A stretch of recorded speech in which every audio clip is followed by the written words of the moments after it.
الحمدللہ وحدہ والصلاۃ والسلام علی من لا نبی بعدہ اما بعد فاعوذ باللہ من الشیطان الرجیم بسم اللہ الرحمن الرحیم۔ السلام علیکم ناظرین، VOQ ٹی وی چینل پر پروگرام آج کی صدائے قرآن لے کر ڈاکٹر محمد طاہر مصطفیٰ آپ کی خدمت میں حاضر۔ ناظرین کرام، جیسا کہ آپ کو معلوم ہے کہ ہمارا یہ پروگرام بالکل الحمد سے شروع ہوا تھا اور اس کے بعد سبکن لفظاً حرفاً ہم آپ کو صدائے قرآن دے رہے ہیں۔ ناظرین کرام، آج جو ہمارا سبق ہے وہ سورہ بقرہ کی آیت نمبر 49 ہے، جس میں ارشاد باری تعالیٰ ہے، بسم اللہ الرحمن الرحیم، وَإِذْ نَجَّيْنَاكُم مِّنْ آلِ فِرْعَوْنَ يَسُومُونَكُمْ سُوءَ الْعَذَابِ يُذَبِّحُونَ أَبْنَاءَكُمْ وَيَسْتَحْيُونَ نِسَاءَكُمْ وَفِي ذَلِكُمْ بَلَاءٌ مِّن رَبِّكُمْ عظیم۔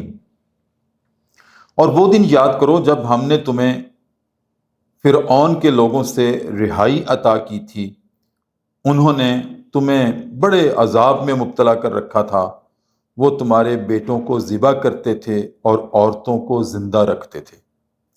ان حالات میں تمہارے رب کی طرف سے تمہاری سخت آزمائش تھی۔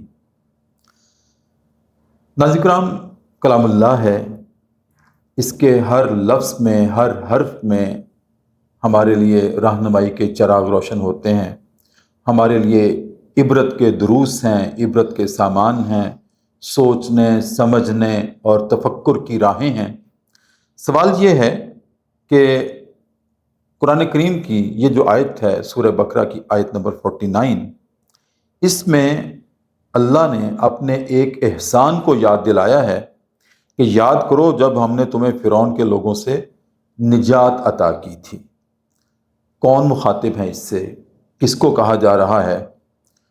اور آگے وضاحت ہو رہی ہے کہ انہوں نے تمہیں بڑے عذاب میں، بڑی اذیت میں مبتلا کر رکھا تھا، اور سب سے بڑی اذیت کیا ہو سکتی ہے اس سے زیادہ کہ تمہارے بیٹوں کو وہ ذبح کرتے تھے اور عورتوں کو زندہ چھوڑ دیتے تھے۔ سوال ہے کیوں؟ کون لوگ بیٹوں کو مار دیتے تھے، ذبح کر دیتے تھے اور عورتوں کو زندہ رکھتے تھے؟ کیا اہل فرعون؟ اگر اہل فرعون تو اس میں کیا مطمع نظر تھا ان کا، کیا مقصد تھا ان کا؟ یہ ہمارا سبق ہے آج سیکھنے کے لیے کہ منظرنامہ کیا تھا، اور ان حالات میں تمہارے رب کی طرف سے بھی سخت آزمائش تھی۔ اب یہاں یہ بھی ارشاد ہے کہ یہ جو فنامنا تھا، یہ جو منظرنامہ تھا بیٹوں کو ذبح کرنے کا، عورتوں کو زندہ رکھنے کا، اس میں اللہ کی طرف سے آزمائش تھی۔ سوال ہے کن لوگوں کے لیے آزمائش تھی، اور اس آزمائش کا مقصد کیا تھا اللہ کی نگاہ میں؟ یہ بہت سمجھنے کی باتیں ہیں، کیونکہ جب تک ہم سیاق و سباق کو نہیں سمجھیں گے تو ہمیں تفہیم نہیں ہوگی، اور قرآن کریم کے میسج کو، قرآن کریم کے اس درس کو ہم اپنے دلوں میں نہیں اتار سکتے جب تک کہ اس کی سیاق و سباق کے ساتھ تفہیم نہیں ہوگی۔ ناظرین کرام، یہ سب کچھ سمجھنے کے لیے ہمارے پروگرام آج کی صدائے قرآن کے ہمارے مستقل مہمان ہیں جناب مولانا اکرم محمدی۔ ماشاءاللہ PhD اسکالر ہیں، آپ محقق ہیں، مصنف ہیں، اور قرآن میں اللہ رب العزت نے ان کو رسوخ عطا کیا ہے، دسترس حاصل ہے، اور چٹائی پہ بیٹھ کے بھی انہوں نے قرآن کریم کو پڑھا سیکھا، اور جو پڑھا سیکھا اس پروگرام میں اس صدا کی روشنی میں آپ کو جھنجھوڑنے کے لیے تشریف رکھتے ہیں۔ میں ان کی خدمت میں سلام پیش کرتا ہوں۔ السلام علیکم ورحمۃ اللہ۔ وعلیکم السلام ورحمۃ اللہ۔ کیسے مزاج؟ جناب الحمدللہ، بہت خوشی ہوتی ہے کہ آپ کی تزئین و آرائش میں میرا خون بھی شامل ہے۔ بارک اللہ رب العزت اس چراغ کو اتنا روشن کرے کہ زمانہ اس سے منور ہو۔ یقیناً ہم آپ کا صدقہ جاریہ ہیں۔ جی بالکل، مجھے فخر ہے اور مجھے ناز ہے، الحمدللہ رب العالمین، جیتے رہے۔ جی مولانا اکرم محمدی صاحب، قرآن کریم کی آیت نمبر 49 ہے سورہ بقرہ کی، اور یہ جو 2-3 باتیں میں نے عرض کی ہیں ہمارے ناظرین کے لیے پیش کیجیے۔ جی استاد محترم، اس میں سب سے پہلی بات تو وَإِذْ نَجَّيْنَاكُمْ کے حوالے سے ہے صحیح بخاری میں سیدنا عبداللہ ابن مسعود رضی اللہ تعالیٰ عنہ سے روایت ہے، حدیث نمبر 2004 ہے۔ تو سیدنا عبداللہ ابن عباس رضی اللہ تعالیٰ عنہ بیان کرتے ہیں کہ نبی علیہ الصلوۃ والسلام مدینہ منورہ تشریف لائے ہجرت فرما کر، جی تو آپ نے دیکھا کہ یہود جو ہیں وہ روزہ رکھتے ہیں 10 محرم کا۔ اچھا، تو آپ صلی اللہ علیہ وسلم نے پوچھا کہ یہ کیوں رکھتے ہیں؟ تو انہوں نے بتایا اس دن 10 محرم کو یوم عاشورہ کو ہماری فرعون سے نجات ہوئی تھی، اچھا، تو اس کے شکرانے کے طور پر ہم یہ روزہ رکھتے ہیں۔ اچھا، تو نبی علیہ السلام نے بڑی ہی پیاری بات ارشاد فرمائی۔ جی آپ فرماتے ہیں موسیٰ ہمارا بھائی تھا، سبحان اللہ، ہمارا تو پھر زیادہ حق ہے کہ ہم بھی روزہ رکھیں۔ تو آپ صلی اللہ علیہ وسلم نے پھر 10 محرم کے روزے کا جو ہے نا وہ آغاز فرما دیا، تصدیق کر دی آپ جی نے، باقاعدہ۔ ہاں، صحیح۔ اور پھر جب رمضان المبارک کے روزے فرض ہو گئے پھر یہ روزہ نفل ہو گیا، اچھا، اور ساتھ آپ صلی اللہ علیہ وسلم نے یہود کی مخالفت کا بھی حکم دیا، فرمایا کہ اس 10 کے ساتھ 9 کا رکھ لو یا 10 کے ساتھ 11 کا رکھ لو۔ تو اس طرح آپ صلی اللہ علیہ وسلم نے موسیٰ علیہ الصلوۃ والسلام کی نجات کا شکریہ ادا کیا۔ ٹھیک ہے، تو پہلی بات تو سر اس حوالے سے یہ ہے، اور کہ جب ہم نے فرعون سے تمہیں نجات دی تھی، نجات وہ یہ نجات ہے یہ نجات، کہ حضرت موسیٰ علیہ السلام کو نجات دی تھی، جی جی اور اہل موسیٰ کو، امہ موسیٰ کو، جی وہ سب ساتھ ہی تھے، یقیناً جی سب ساتھ ہی تھے۔ تو دوسرا جو آپ کا سوال ہے کہ انہوں نے آزمائش کاٹی ہے، ایک لمبی آزمائش کاٹی ہے، اس آزمائش کے پیچھے کیا ہے؟ فرعون اور اس کے حواریوں کو کیا ضرورت پڑی تھی کہ وہ بنی اسرائیل کو قتل کریں؟ اس حوالے سے جو زیادہ تر مشہور بات ہے وہ یہ بتائی جاتی ہے کہ فرعون کو خواب آیا تھا، اس خواب میں اس نے دیکھا کہ بنی اسرائیل کا کوئی جوان ہے جو اس کی سلطنت کو تباہ کرے گا، اچھا، لیکن اس خواب کی تصدیق نہیں ہو سکی، اچھا، چونکہ یہ بنی اسرائیلی روایات ہیں۔ اس کے متعلق محدثین مفسرین کا واضح ایک پیغام ہے، ایک اصول ہے۔ مفسرین کہتے ہیں لا نصدقہ ولا نکذب، بنی اسرائیلی روایات کی نہ تو ہم تصدیق کریں گے اور نہ ہم ان کو جھوٹا کہیں گے، لیکن اس کے باوجود تفسیر طبری میں سیدنا عبداللہ ابن عباس سے ایک روایت موجود ہے اور اس کی سند بھی درست ہے۔ اس میں یہ ہے کہ ان لوگوں کو، فرعون اور ان کے حواریوں کو، بنی اسرائیل کے لوگوں سے ہی معلوم ہوا کہ ابراہیم علیہ السلام کی اولاد میں انبیاء کرام نے آنا ہے، اچھا، اور انہوں نے اس دین کو پھیلانا ہے۔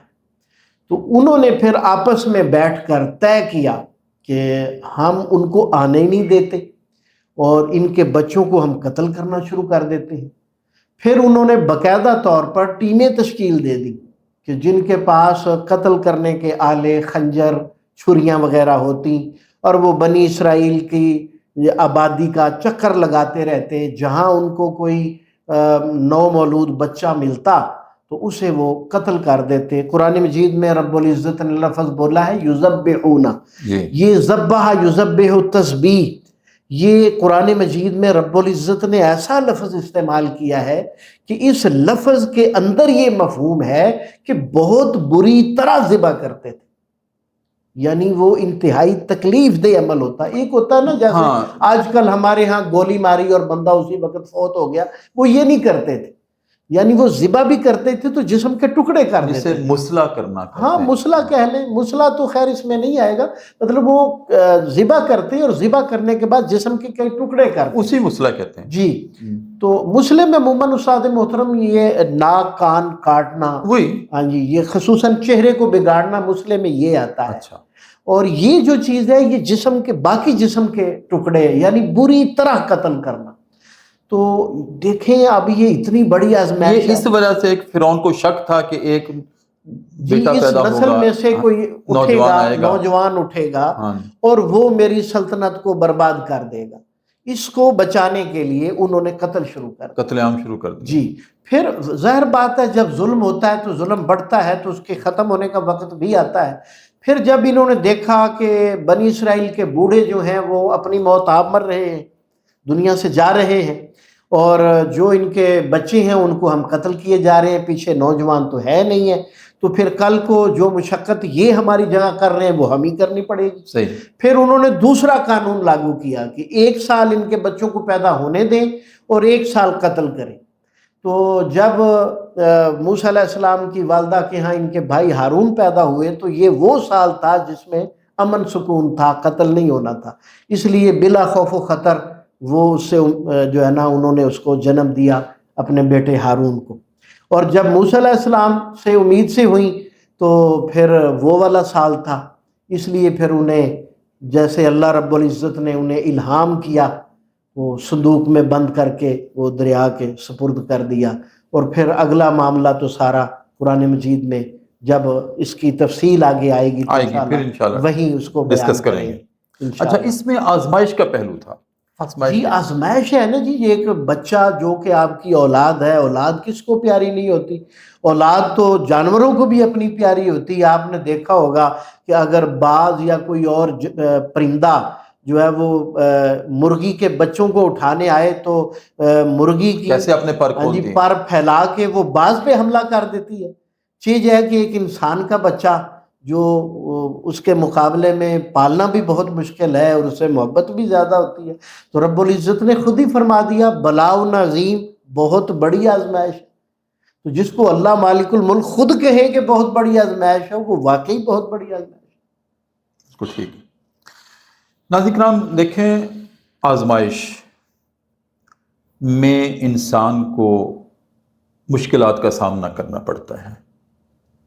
میں یہاں عرض کر دوں کہ آزمائشیں اللہ کے نیک بندوں پر بھی آتی ہیں، بلکہ ہم آف کیمرہ بھی بات کر رہے تھے کہ جو بھی دین سے جڑتا ہے، جو بھی صدائے قرآن سے جڑتا ہے، اس پر آزمائشیں ضرور آتی ہیں اور مشکلات آتی ہیں۔ آگے پہاڑ نظر آتے ہیں رکاوٹوں کے، ہمیں بھی آتے ہیں۔ اللہ رب العزت ان پہاڑوں کو ریزہ ریزہ کر دے جو مشکلات کی صورت میں ہمارے سامنے آتے ہیں، قرآن کے آگے آتے ہیں، اللہ کے دین کے راستے میں آتے ہیں، ان پہاڑوں کو بھی اللہ ریزہ ریزہ کر دے۔ یہ دعا ہے ہمارے لیے، راہیں آسان ہو جائیں۔ لیکن یہ طے ہے، میں آپ کو عرض کر دوں کہ جو بھی شخص دین سے جڑے گا اخلاص کے ساتھ یا قرآن سے جڑے گا، اس پر آزمائشیں مشکلات آئیں گی۔ انبیاء پر سب سے زیادہ آزمائشیں آئیں، اس سے زیادہ دین کا کام کرنے والا کون تھا؟ انبیاء کے علاوہ دین کے رہبر تھے، قائد و رہنما تھے وہ، اور امتوں کو پیچھے لے کر آگے وہ قیادت کرتے تھے، لیکن آزمائشیں ان پہ بھی آئیں۔ ہر شخص ہم اپنی زندگی میں مشاہدہ کر سکتے ہیں، جو جتنا نیک ہوتا ہے، اہل تقویٰ ہوتا ہے، اتنا ہی اس پر یا بیماریاں زیادہ آتی ہیں یا مشکلات زیادہ آتی ہیں۔